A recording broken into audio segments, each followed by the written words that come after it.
जो स्वामी जी थे, एकादशी का दिन था, जी तो ठाकुर जी को पान दे दिया, पान का बीड़ा। जी महाराज जी। तो पुसरी पंडित जी ने मना किया, एकादशी को पान की बीड़ी नहीं दें। जी तो उन्होंने कहा, अरे ब्रजवासी हैं, इनके लिए एकादशी क्या है, ऐसा उन्होंने कहा कि पान का बीड़ा खिला दिया।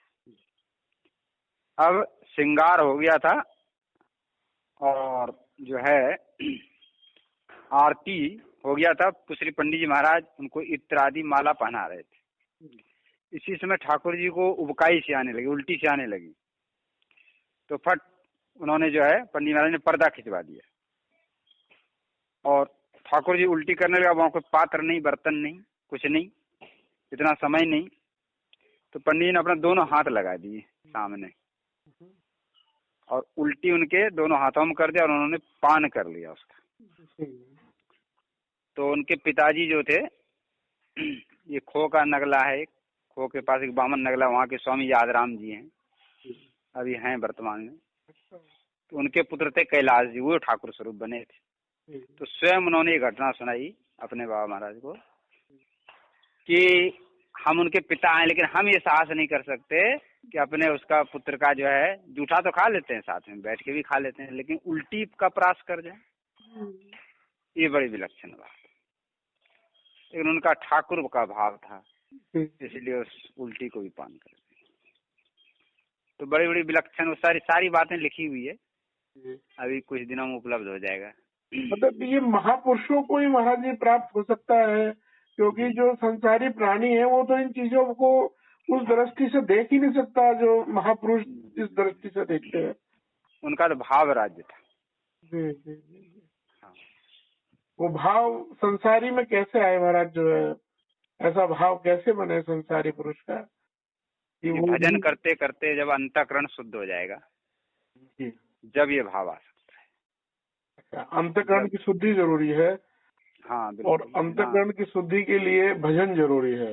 जी जी, भजन और सदाचार का पालन दोनों साथ चलेगा। जैसे दवाई तो ले रहे हैं, लेकिन उसके साथ कुपथ का सेवन हो तो रोग ठीक नहीं होगा। इसी तरह से भजन के साथ साथ उत्तम आचरण का पालन भी आवश्यक है। तो हमारे पुष्य पंडित महाराज पवित्र जीवन में बहुत जोर दिया करते थे। बिना पवित्र जीवन के कोई कुछ भगवान को प्राप्त नहीं कर सकता।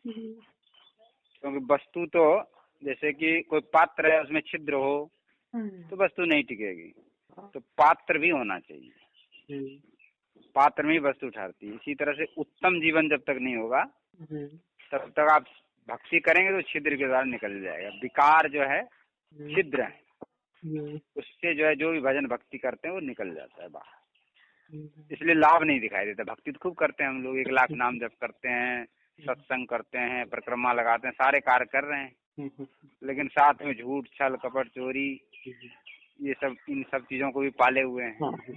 इसलिए लाभ जितना होना चाहिए उतना लाभ दिखता नहीं। तो इसीलिए भजन के साथ साथ पवित्र जीवन, सदाचार का पालन, उत्तम आचरण, ये दोनों एक दूसरे के वो हैं, आपस में दोनों का बड़ा मेल है। और भजन करने से ही उत्तम जीवन बनेगा, ये भी बात है। और उत्तम जीवन जिसका होगा वही भजन भी कर सकता है।